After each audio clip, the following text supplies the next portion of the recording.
सबसे ज्यादा हम ताइक्वांडो प्रेफर करते हैं क्योंकि बच्चों की ग्रोथ की एज होती है और उसमें आप एमएमए की बहुत हार्ड ड्रिल्स होती हैं जिसमें आपके मसल ब्रेक भी होते हैं, इंजरीज के चांसेस भी बहुत ज़्यादा होती है।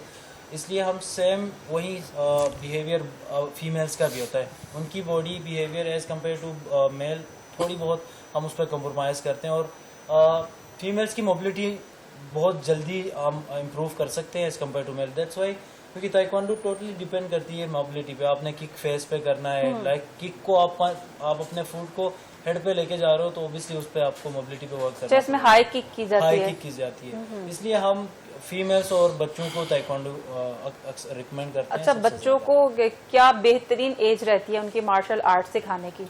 आई गेस 5+ की एज में बच्चों को इनरोल करना चाहिए।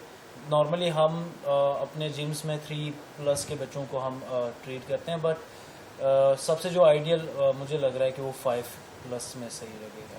अच्छा, सेल्फ डिफेंस के लिए मार्शल आर्ट्स की कौन सी टाइप जो है वो सिखाई जाती है?